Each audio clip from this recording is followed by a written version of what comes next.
에베소서 5장 26절에서 27절 말씀이며 신약 316페이지입니다. 이는 곧 물로 씻어 말씀으로 깨끗하게 하사 거룩하게 하시고 자기 앞에 영광스러운 교회로 세우사 티나 주름 잡힌 것이나 이런 것들이 없이 거룩하고 흠이 없게 하려 하심이라. 아멘. 오늘은 본문의 말씀을 중심으로 주님이 찾으시는 바로 그 교회라는 제목으로 말씀을 선포할 때 하나님의 크신 은혜가 함께 하기를 바랍니다. 아멘. 그리고 여러분은 아멘하여 하나님께 영광 돌릴 수 있는 기회가 될 수 있기를 바랍니다. 여러분도 잘 아시다시피 이 에베소서는 사도 바울에 의해서 기록된 서신입니다. 특별히 에베소서를 통하여서 사도 바울이 무엇을 의도해서 기록을 했냐면은 교회의 근원, 교회는 어떻게 시작되었는가, 또 교회를 세우신 그 목적과 그 본질에 대해서 자세하게 잘 기록을 해놓고 있습니다. 그러니까 교회의 중요한 역할에 대해서 잘 기록했기 때문에 오늘 본문, 오늘 말씀을 잘 들으면은 교회가 이런 것이구나, 교회를 이렇게 섬겨야 되는구나, 교회는 이런 일을 해야 되는구나 하는 것을 잘 또 이해할 수 있고, 또 그로 인해서 복을 누릴 수 있는 기회가 될 수 있기를 바랍니다.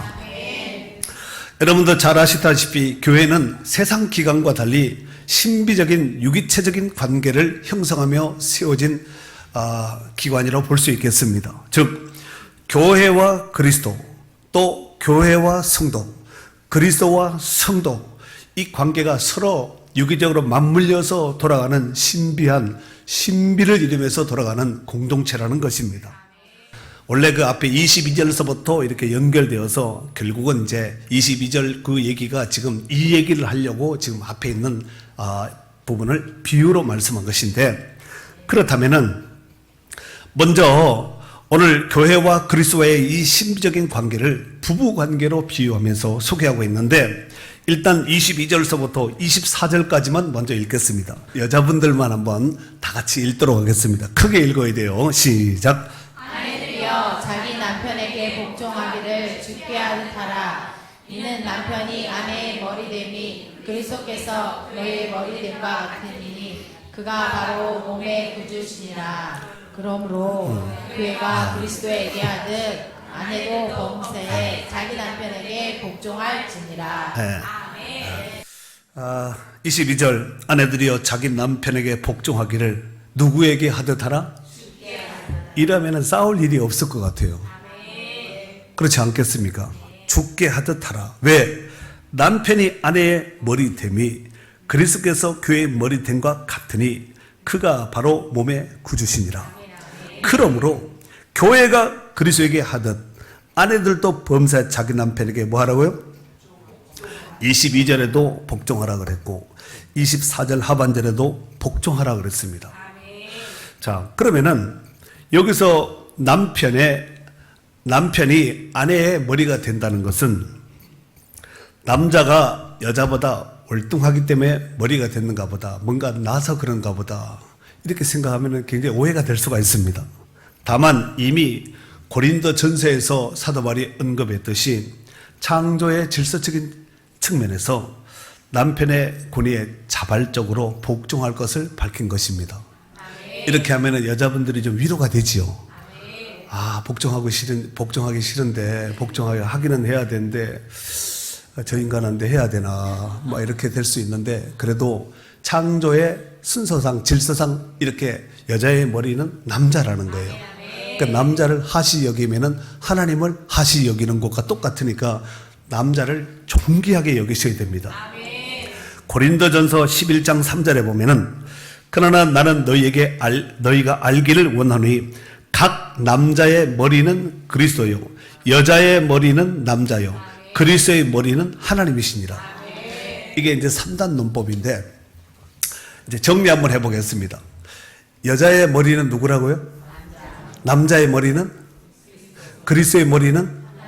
잘했어요. 박수 한번 쳐드릴게요.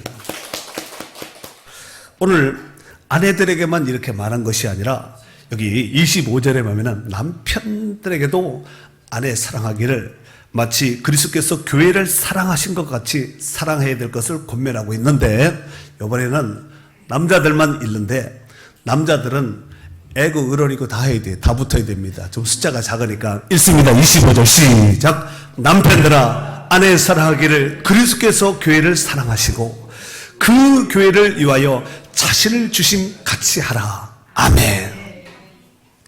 교회에 대한 그리스도의 사랑은 자기 생명까지도 아낌없이 내어주신 무조건적인 헌신적인 사랑이었습니다. 그래서 오늘 본문의 남편들도 자기 아내 사랑하기를 그와 같이 하라고 말씀하고 있습니다. 여러분들이 남편들이 좀 이렇게 안 믿는 남편들이 왔으면 교회는 이렇게 좋은 걸 가르치는구나, 교회 나가야 되겠네 하겠지만 못 오셨으니까 할 수 없고 집에 가서 은연중에 한번 설교 녹음된 거 이렇게 살짝 한번 이렇게 그 부분만 살짝 해주면은 남편을 이렇게 귀하게 여기는 교회구나, 기독교는 이렇게 남편을 귀하게 여기는구나, 이래서 마음의 문이 열려서 예수 믿고 구원받는다면 그것도 또한 복음의 통로가 되는 줄로 믿습니다. 오늘 이 은혜가 여러분 가운데 풍성하게 있기를 바랍니다. 사랑하는 성도 여러분, 이 땅에 교회가 세워지게 된 이래로 지금까지 수없이 많은 교회가 동서고금을 막론하고 세워져 왔고 주님 다시 오시는 그날까지 계속해서 세워져 갈 것입니다. 자, 그렇다면은 첫 번째로 교회는 어떤 곳일까요? 여러분, 사도 바울은 에베소서를 통하여서 교회에 대해서 이야기하면서 뭐라고 말했냐면은 교회는 그리스도의 몸이라는 거예요. 에베소서 1장 23절에 보면은 교회는 그의 몸이니 만물 아래에서 만물을 충만하게 하시는 자의 충만입니다. 그랬습니다. 교회가 그의 몸이라는 거예요. 예수님의 몸이라는 것입니다. 골로새서 1장 24절에는 나는 이제 너희를 위하여 받는 괴로움을 기뻐하고 그리스도의 남은 고난을 그의 몸된 교회를 위하여 내 육체에 치어놓으라 그랬어요. 그의 몸된 교회를 위하여 내 육체에 치어놓으라. 아멘. 이러보건대 교회를 사랑하는 사람은 정말 주님을 사랑하는 사람입니다. 하지만 교회를 함부로 하거나 사랑하지 않는 사람은 주님을 사랑하지 않는 자라고 볼 수가 있겠습니다. 중세시대의 유명한 교부인 치프리아노라는 사람은 이런 말을 했어요. 교회를 어머니로 모시지 않는 사람은 하나님을 아버지라 모실 수 없다. 이 유명한 말을 했습니다. 우리 찬송가 가사 중에서도 보면은 주님이 피 흘려 사신 교회를 늘 사랑합니다. 그런 가사 있지요. 그냥 곡을 안 붙이니까 그런 곡도 있겠나, 새로운 복음성가가 이렇게 생각할지 몰라도 곡을 붙인다면은 피 흘려 사신 교회를 늘 사랑합니다. 찬송 가사만 있는 이런 늘 사랑이 아니라 우리 심령에도 있고 삶에도 있는 늘 사랑이 될 수 있기를 바랍니다. 두 번째로 교회는 어떻게 세워지게 되었을까요? 사도행전 20장 28절에 보면은 하나님이 자기 피로 사신 교회를 보살피게 하셨느니라 그랬습니다. 하나님이 자기 피로 세웠다는 거. 피가 뭐예요? 생명이 아니겠습니까? 여러분, 구약의 죄 사함을 받는 방법이 있었습니다.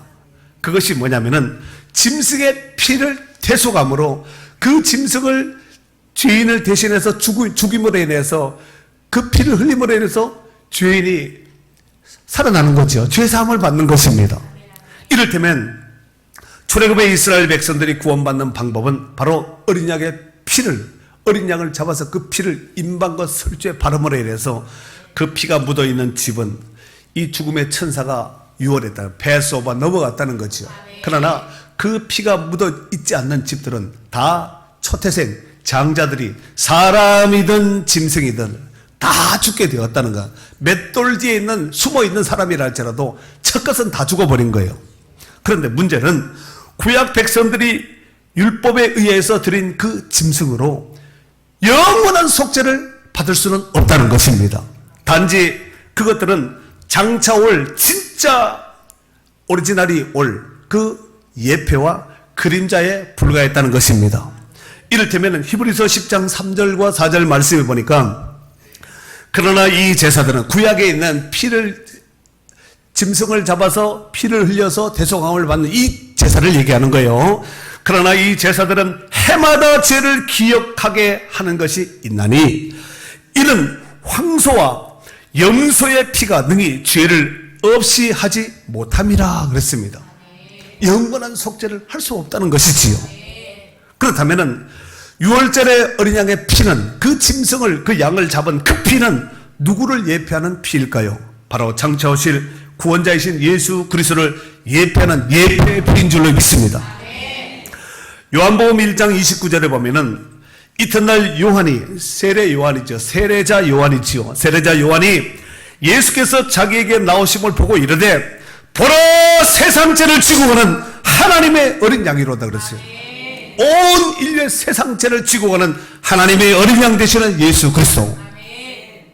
유대인들에게 있어서, 히브리인들에게 있어서 이 어린 양을 얘기하면 금방 알아듣습니다.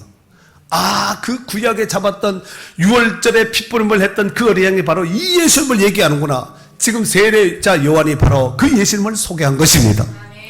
마태복음 26장 28절에는 예수님께서 이런 말씀을 하셨지요. 이것은 죄사함을 얻게 하려고, 뭘 하기 위해서? 죄사함을 얻게 하기 위해서 많은 사람을 위하여 흘리는 바 나의 피 곧 언약의 피라 그런 거예요. 언약의 피가 뭐예요? 약속의 피. 그 약속된 피가 바로 이 피라는 것이지요. 고린도전서 5장 7절 말씀에는 우리의 유월절 양 곧 그리스도께서 희생되셨느니라 그랬어요. 유월절의 양 곧 그리스도께서. 유월절의 양 이꼴 그리스도의 피라는, 그리스도라는 것이지요. 그렇다면 오늘날 우리는 어떻게 구원받을까요? 온 인류를 구원하시기 위해서 이 땅에 오신 예수 그리스도의 피 공로인 줄로 믿습니다. 그 피로 속죄함 얻었네. 그렇지 않습니까? 피 때문에 다 살아난 거예요. 에베소서 2장 13절에 보면은 이제는 전에 멀리 있던 너희가 그리스도 예수 안에서 그리스도의 피로 가까워졌느니라 그랬어요. 피가 아니면은 한 사람도 구원 받을 수가 없고 구원에 관해서 논할 수 있는 자는 한 사람도 없다는 것입니다.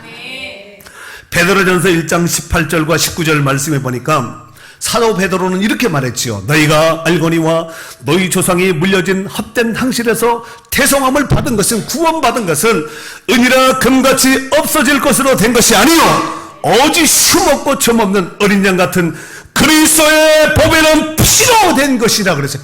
피로 됐다는 거예요. 특별히 오늘은 성찬 예배로 드리고 있는데,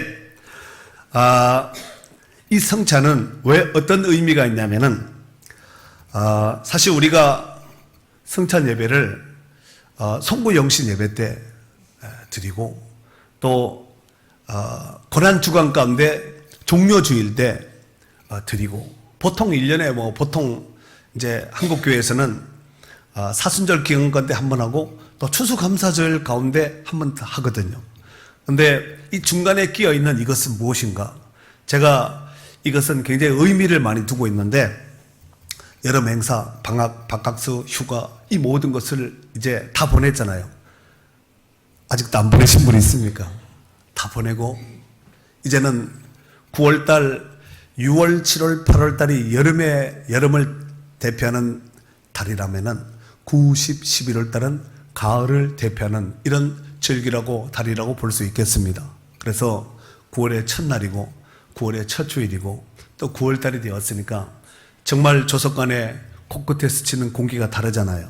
이제는 찬바람이고 조만간에 추석도 오고 이슬도 내리고 눈도 내리고 그러다 보면은 또 한 해가 가지 않겠습니까? 그래서 휴가 끝나는 이쯤에, 방학 끝나는 이쯤에 다시 한번 우리의 마음을 하나님 앞에서 언약을 갱신하고 새롭게 세우듯이 우리의 마음을 새롭게 한번 다지기 위해서 이 성찬을 하는 것이죠. 그래서 성찬을 통하여서 우리가 떡과 잔을 대하면서 우리 신앙을 점검하고 신앙의 옷깃 이리저리 풀어지고 해이했던 마음들을 새롭게 정립해서 다시 한번 이 가을에 남아있는 이 넉 달을 하나님 은혜 가운데 승리하기 위해서 이 성찬을 하는 것입니다. 그런 의미를 아시고 이 성찬식에 동참해 주셨으면 감사하겠습니다. 특별히 성찬은 예수 그리스도의 살과 피로 세운 새 언약입니다. 그 새 언약이라는 것은 옛 언약이 있다는 얘기가 아니겠습니까? 그럼 옛 언약이 뭘까요? 짐승, 소양 비둘기 염소, 짐승 피를 흘려서 이제 죄사함을 받고 대속함을 받는 바로 그것이 바로 옛 언약이라면은 새 언약은 짐승의 피가 아니라 예수님의 피, 즉 사람의 피인 예수님의 피로 세운 새 언약이라는 것입니다. 누가복음 22장 19절서 20절 말씀에 보면은 또 떡을 가져 감사기도 하시고 떼어 그들에게 주시며 이르시되 이것은 너희를 위하여 주는 내 몸이라. 너희가 이를 향하여 나를 기념하라 하시고 저녁 먹은 후에 잔도 그와 같이 하여 이르시되 이 잔은 내 피로 세우는 새 언약이니 곧 너희를 위하여 붓는 것이라 그랬습니다. 찔끔, 손가락 따가지고 찔끔이 아니라 마치 잔에 있는 물을 붓듯이 예수님의 옥체를 깨뜨려서 부어주시는 십자가의 대속을 이미 성찬을 통해서 예수님은 말씀하신 것입니다. 그러므로 오늘 성찬을 받을 때 그 의미를 정확하게 아시고 성찬에 임하여 주셨으면 감사하겠습니다. 세 번째로 주님이 원하시는 교회는 그렇다면 어떤 교회일까요? 자, 오늘 본문의 말씀을 이제 26절, 27절 크게 읽는 거예요. 오늘 메인 본문입니다. 시작. 이는 곧 물로 씻어 말씀으로 깨끗하게 하사 거룩하게 하시고 자기 앞에 영광스러운 교회로 세우사나 티나 주름 잡힌 것이나 이런 것들이 없이 거룩하고 흠이 없게 하려 하심이라. 아멘. 여기 보면은 27절 자기 앞에 영광스러운 교회로 세우사 그랬지요. 이게 헬라어 원문에는 틴 에클레시안, 그러니까 정관사 더가 붙어 있습니다. 그러니까 자기 앞에 영광스러운 그 교회를 세우사 이렇게 해석하면 맞습니다. 그가 붙어 있다는 것이지요. 그냥 교회가 아니라 그 교회입니다. 그러면은 그 교회가 지칭하는 말씀은 무엇일까요? 그 앞에 26절입니다. 이는 곧 물로 씻어 말씀으로 깨끗하게 하사 거룩하게 하신 그 교회를 말하는 것입니다. 그리고 그 뒤에 보면은 티나 주름 잡힌 것이나 했는데 티는 이 스필론이라는 단어를 써서 오점이나 얼룩을 말하고 그 다음 주름 잡힌 것은 리티다라는 단어를 써서 주름이나 금간 크릭이 간 상태, 이런 상태를 말하시는 것입니다. 여러분, 우리가 옷을 사는데 뭐가 묻어 있어요. 그러면 정상 가격을 줄까요? 안 줄까요? 살까요? 안 살까요? 그럼 만약에 사게 되면 어떻게 될까요? 깎아도 어느 정도 깎을까요? 팍 깎을까요? 똥값으로 깎아버려야 돼요. 아무리 명품이라 할지라도 깎아야 됩니다. 팍 깎아버려야 됩니다. 우리 신앙에 또 마찬가지예요. 금이 가지 않도록 해야 돼요. 오점이 남도록 하지 않아야 됩니다. 성경에 보면은 다윗이 도망다 망명자 생활을 할 때 그 나발이라는 사람의 집에 가거든요. 그래서 사람을 보내어서 우리가 지금 먹을 것이 필요하니까 가서 좀 나발이 양털 깎는 날이니까 그 추수 때에 먹을 것 좀 너희가 좀 구해와라 하고 사람을 보냈는데 나발이 술이 이만큼 채워가지고 다윗이 누구냐, 오늘날 주인의 집에서 도망간 종들이 많은데 그놈 중에 하나가 아니냐 하면서 굉장히 무시하고 개멸시하고 무시하죠. 다윗의 종들이 그냥 돌아왔습니다. 다윗에게 그대로 말했습니다. 다윗이 자기 장정들 옆에 있는 장정들에게 각기 칼을 차라 합니다. 그 나발의 집을 싹 초토화시키려고 내려가다가 나발의 아내인 아비가일이 그 상황을 알아채고 급히 음식을 준비해서 다윗이 있는 그쪽을 향해서 쫓아가다가 길거리에서 길에서 길목에서 둘이 만난 거예요. 그래서 다윗이 있는 것을 알아보고 아비가일이 엎드리죠. 그리고 상황을 얘기합니다. 내 주 나발은 불량자입니다. 술 취하면 눈에 보이는 것도 없고 함부로 막말하는데 내가 그 곁에 있었다면 내가 알아서 음식도 챙기고 여러 가지 필요한 것을 공급했을 텐데 알지 못해서 그랬으니 이 음식을 받으시고 불쌍히 여기서 긍휼을 베풀어 달라고 이렇게 말하죠. 그러면서 아주 중요한 말을 합니다. 당신이 앞으로 이제 이 나라의 왕이 될 텐데 만약에 나발 같은 이런 불량자 죽였다고 칩시다. 그렇다면 왕된 뒤에 당신의 그 왕위에 오점이 남을 수가 있으니까 그리 하지 말라고 하고 불쌍히 여겨달라고 내 주여 내 주여 하면서 엎드려서 납작 엎드려서 이렇게 간청하지요. 그것 때문에 나발이 살아난 거예요. 그런데 나발은 다윗에 죽지는 않았지만 하나님께서 그날 밤에 쳐서 죽지요. 여러분, 우리가 신앙생활하면서 할 수만 있다면 오점이 남지 않도록 하셔야 됩니다. 아시겠죠? 그게 상처거든요. 어쩌면 트라우마가 될 수가 있고 이건데 할 수만 있다면 오점을 만들지 않는 것이 정말 중요합니다.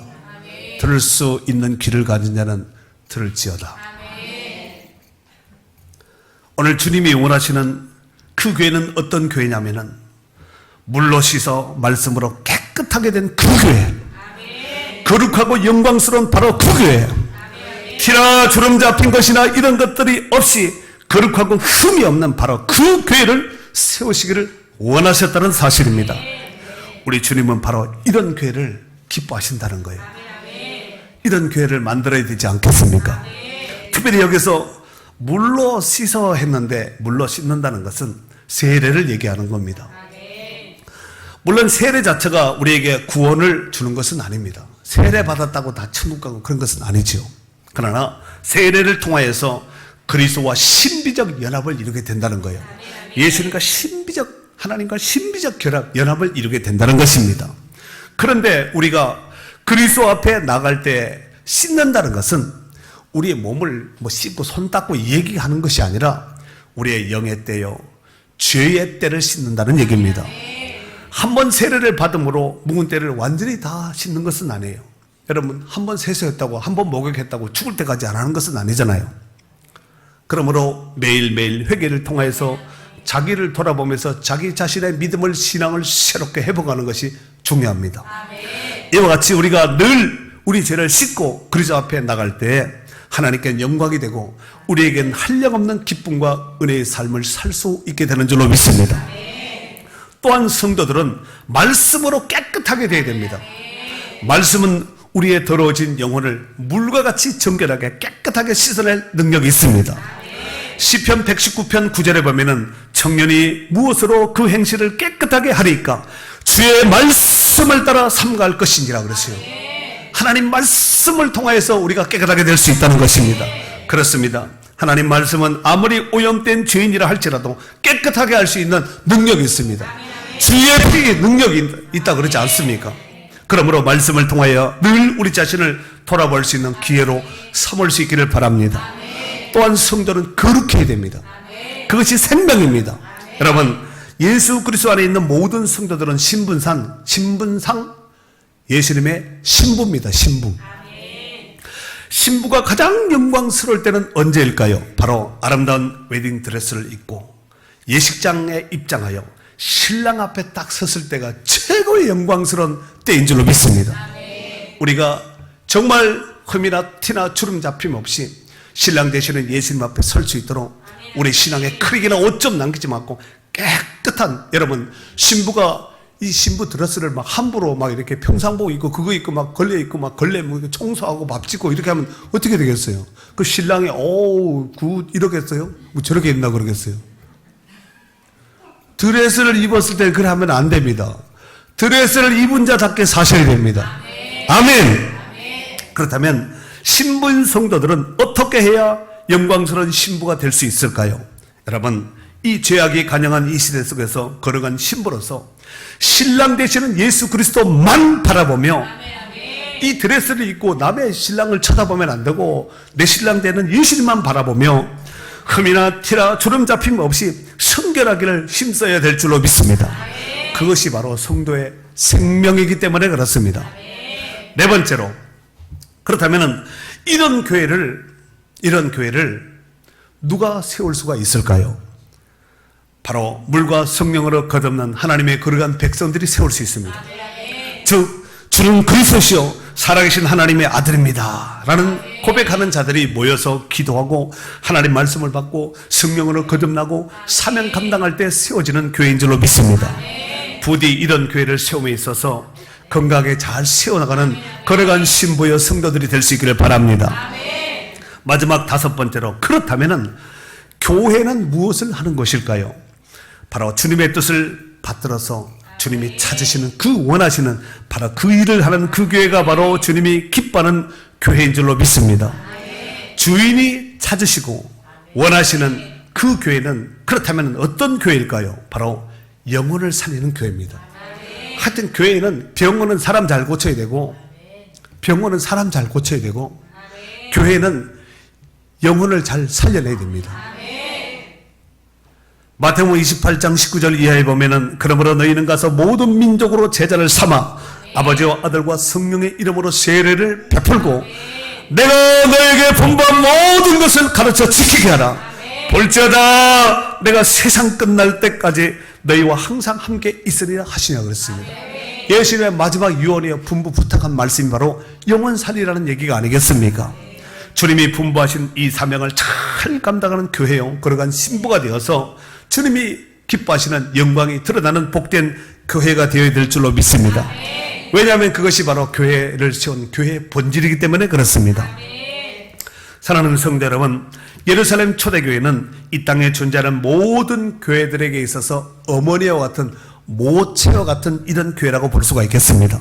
그렇다면 예루살렘 교회는 어떤 교회였을까요? 예루살렘 교회는 한마디로 말하면 모이면 기도하고 흩어지는 전도하는 이런 교회였습니다. 사도행전 2장 42절 말씀에 보니까 그들이 사도의 가르침을 받아 서로 교제하고 떡을 떼며 오로지 기도하기를 힘썼다 그랬습니다. 또 사도행전 5장 24절에는 그들이 날마다 성전에 있든지 집에 있든지 예수는 그리스도라고 가르치기와 전도하기를 그치지 아니하니라. 그치지 않았다는 것은 계속했다는 얘기예요. 한두 번 하고 말았다는 얘기예요. 그렇다면 우리는 어떻게 될까요? 아멘. 물론 이것은 말처럼 쉬운 일은 아닐 것입니다. 왜냐하면 그들은 말로만이 아닌 실제적인 삶에서 가정에서 직장에서 삶 속에 나가서 실제적으로 그들이 모이면 기도하고 흩어지면 전도해서 칭찬받고 많은 사람들에게 플러스 알파 유익을 주었다는 것입니다. 그와 같이 초대교회 성도들이 그렇게 했다면 우리도 할 수 있어요. 할 수 있는 첫 키는 뭐냐면 일단 기도해야 돼요. 그러니까 성령을 받고 능력을 받으셔야 됩니다. 기도만 해서 끝나는 것이 아니라 하나님의 능력, 권세를 덧입어서 그걸 가지고 나가서 세상 사람들에게 거룩한 영향력을 누룩과 같이 겨자씨와 같이 펼치면서 두루 편만하게 증거하는 삶을 살아야 될 줄로 믿습니다. 그렇다면 그 일을 이루기 위해서 우리가 해야 될 일이 과연 무엇일까? 한번 말씀을 들으면서 한번 잘 생각해 볼 수 있기를 바랍니다. 이제 삼복더위도 지나가고 무더위도 한풀 꺾였습니다. 그런 말미암아 조석관의 공기가 곳곳에 스치는 공기가 한 달 전과 보름 전과는 다르리라 생각됩니다. 그렇다면 9월의 첫날이요 또 첫 주일 되는 오늘부터 우리가 마음을 새롭게 해서 주님이 찾으시는, 주님이 원하시는, 주님이 급배하시는 그 교회를 세워나갈 수 있기를 바랍니다. 이 일을 위해서 더욱더 깨어서 기도하고 말씀 안에 온전히 거함으로써 주신 사명을 잘 감당할 수 있는, 그래서 하나님의 영광이 힘있게 드러나는 축복된 성도들이 될 수 있기를 예수님의 이름으로 축원합니다.